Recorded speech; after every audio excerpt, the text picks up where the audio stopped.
Hey guys, here she is, the Racek 3.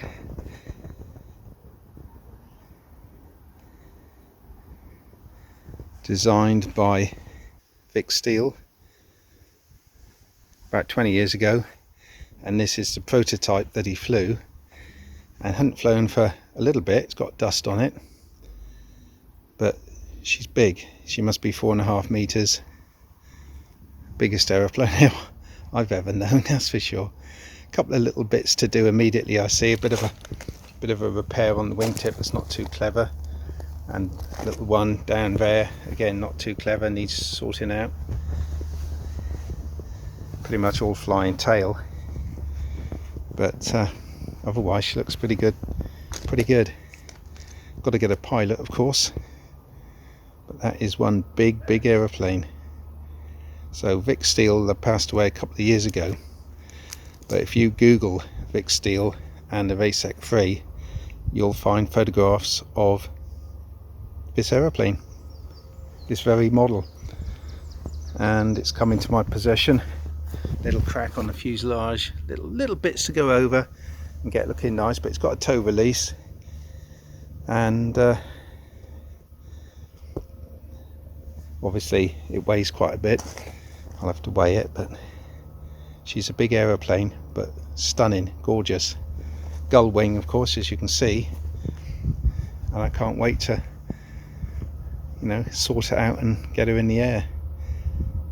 You think for that size of a wing, but those little air brakes wouldn't have a huge effect, but hopefully they do. Big ailerons, big. I mean, those ailerons are 1 meter. Just looking at them, so they should turn it all right. The rudder's fairly big as well, of course. So, but it's a scale model, Czech design, I think it is. So, yeah. So what I'm going to do, I'm going to pull it off its steel joiners, get it in the workshop, and go over it with a fine tooth comb. And we won't be long before we're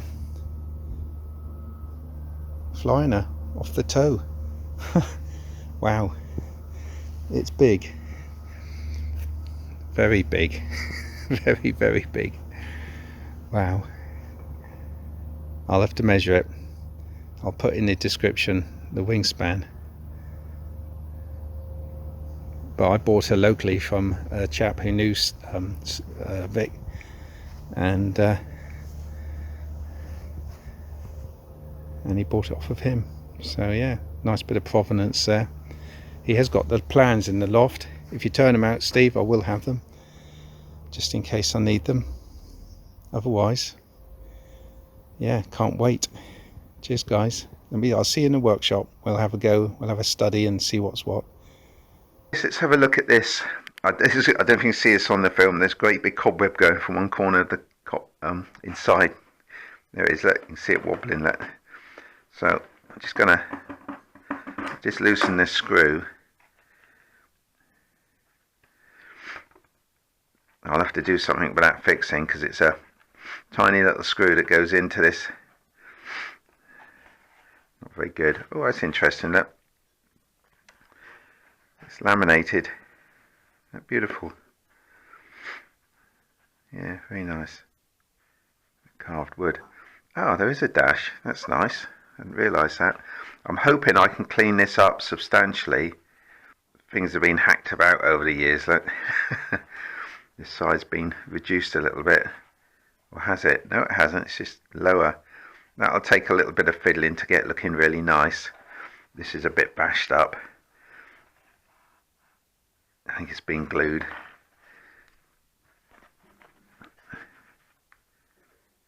I'm not sure if it's, to what degree, how much of a restoration I should do on it,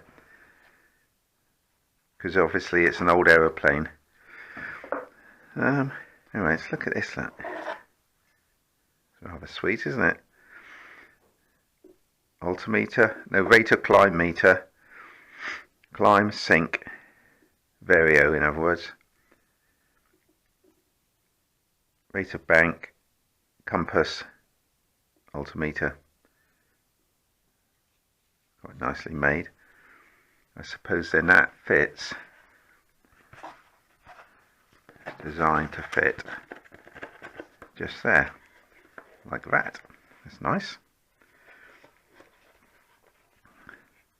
If slightly, oh there we go, a little bit wonky, but never mind.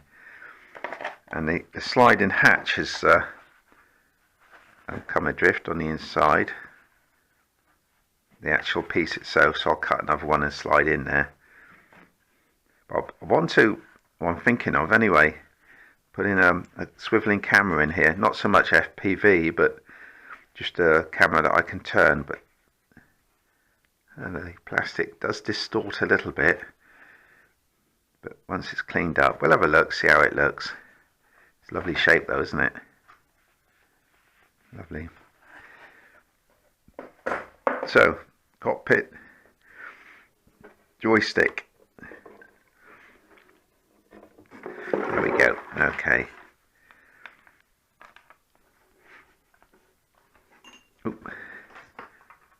Now, so we can see at the front is the tow release servo. That needs a bit of repair. I'm not sure what the tow release is. We'll have it off.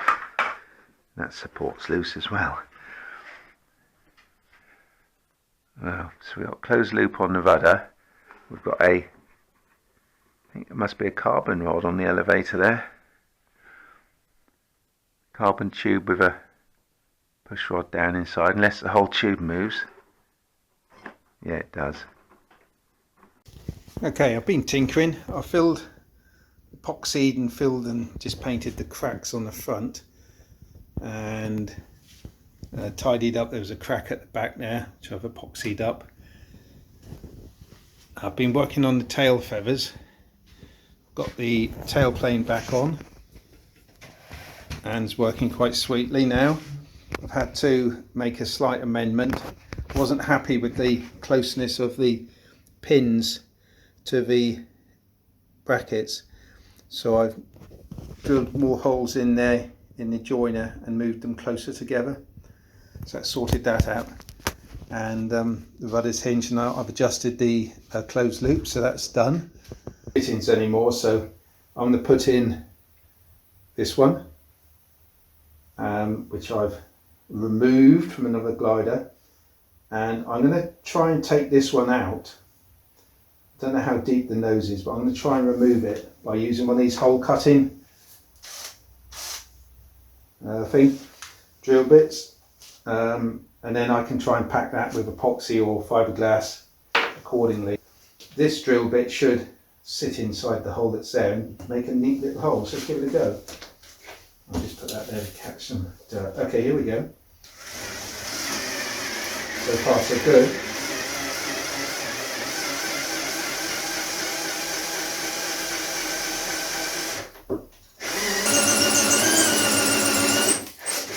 Should be cutting in better than that. I don't know why it's not, although I can guess. I'm wondering if this is, that's lead, you know. Well, that's lead. Oh dear, oh dear. Okay.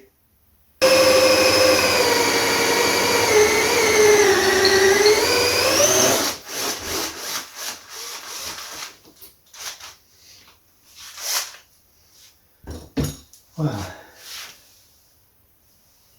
it's going in. It's working. I mean, it's working.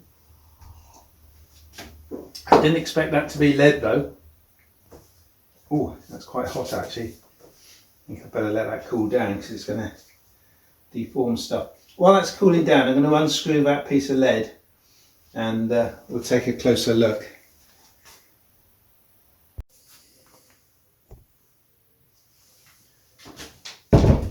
Okay, right then guys, I've made this. The idea is the screws, they all fit inside this hole, which now is all the way through. So my theory is that I'm going to embed this in epoxy.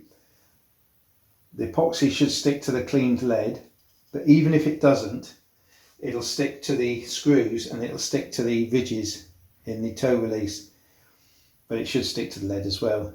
So the idea is now I'm going to glue this in with epoxy, and then I'm going to turn the model on its tail and fill it all in with epoxy. But this is about centimetre, 3/8, something like that, short of the nose. So what I'm going to do is to end it there, and then once that's dry, put more epoxy in to make a sort of a recess all the way around, so I can still see there and still slide. Yeah, then guys, I've decided to paint it black instead of silver, and I don't think it's come out too bad. I've just fitted a skid on the back. Originally, looking at the photographs, there was a metal skid fitted like that. Not very attractive. I noticed in this, it's a plywood skid, but there were 4 holes drilled in, and I reckon that somebody fitted a skid, and the 4 holes I've also copied across into the skid itself and fitted 4 dowels and glued it on. So it's just a pair of 1/8 by 1/4 laminated together, and that's going to dry nice. It looks quite nice, I think. So that is the fuselage done. Next challenge is going to be the wings. There's a few little things to do on them, but that'll be for another day. I might cut back the covering there, and it'll probably pull that covering off there, and I might have to remove a piece of plywood here so as I can see what's going on in there and get it sorted.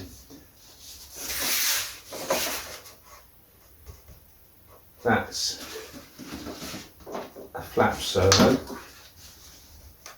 which is all moving about inside there, which will need to be fixed, so I'll take that panel off and glue that rib back in. The control arm is loose in the wing, so I'll have to remove this panel and sort that out. There's a possibility the servo might be loose, but it's got a cover, so I can take that off. And looking at the wingtip, let's just turn the wing around. Excuse me a minute. Let's come this side. The wingtip's been broken off at some time. There's a join there, and I mean it's solid enough now, but it's been patched badly. Excuse me. So I'm going to see if I can. I'm assuming this is iron-on covering, so if I can heat that up and just square that off nice, and then paint it in to match the wing. So this isn't, that's about the extent of the problems on this wing. The other wing's not so bad. Okay guys, this is interesting. So that little crack at the end, I've peeled back a piece of the plywood covering, and that's also got a piece of like 3/16 balsa on the inside, and it's revealed nothing really. The ribs are just attached to the main spar plywood where the one of the steel rods goes in. Steel, no, not rods are they, but you know what I mean. And the ribs have merely come apart from there, so all I'm going to do is to re-glue this, put some gussets in, pretty healthy gussets, re-glue the top sheet in, which is there, which is upside down at the moment, and this rib is also needs gluing, and it's suffered some damage in the past on the cap strip there, but there's nothing I can do about that. And the other interesting thing is the plywood trailing edge is cracked on the bottom there. Don't forget this is upside down, so I'm going to put some balsa or ply, I'm not sure yet, inside the cavity and try and straighten that out and strengthen it all up. So all in all, actually quite an easy repair. I was imagining something a little bit worse than that. So, and I've also peeled back the covering. I might be able to stick it back on. So yeah, I'll crack on with that. I've glued a couple of bits of 16th ply either side of that damaged rib at the front and glued some gussets. You can see those triangular gussets front and back to try and beef that up.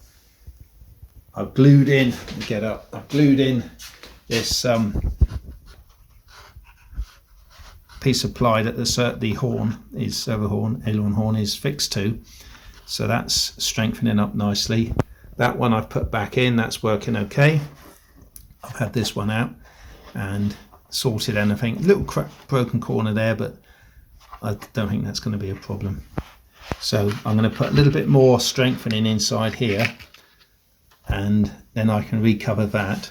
So yeah, getting there. So it's just the main 3 points really. Put some gussets in there, ply against the ply, and quarter balsa against the ribs to hold it all together.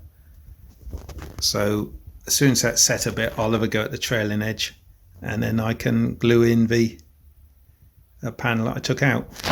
Incidentally, if you're ever in the position where you have to cut a panel out for inspection or something like that, always cut at an angle like that, you see, and then when you come to put it back in, the same with the back edge here, when you come to put it back in, it'll just sit back down onto the angle it was cut off from.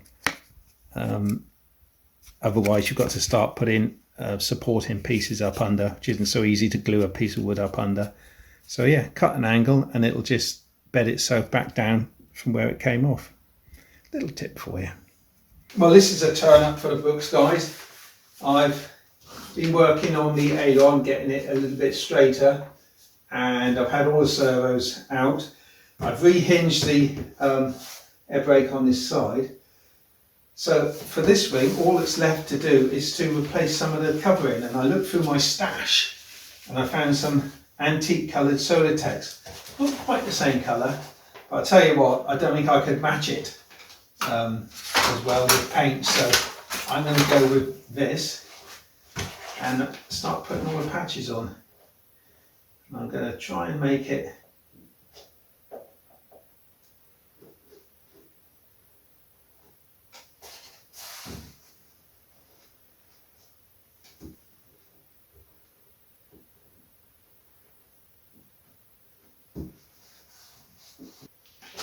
Alright, there's one patch done. So that's it then, guys. I think that's everything covered. I've got receiver coming. I'll pop in the fuselage outcome tomorrow, and I'll set the controls up and we'll be good to go. Just going to paint in these a little bit better. Apart from that though, it's done. So thanks very much for watching. Hopefully this video isn't too long, and join me for the remade. Cheers guys, looking forward to it. Aero towing it'll be, by the way. We haven't got any slopes. We got the slopes, but we got to walk up them. I'm not walking up the slope with this model. Anyway, see you in the maiden flight. See you there. Cheers.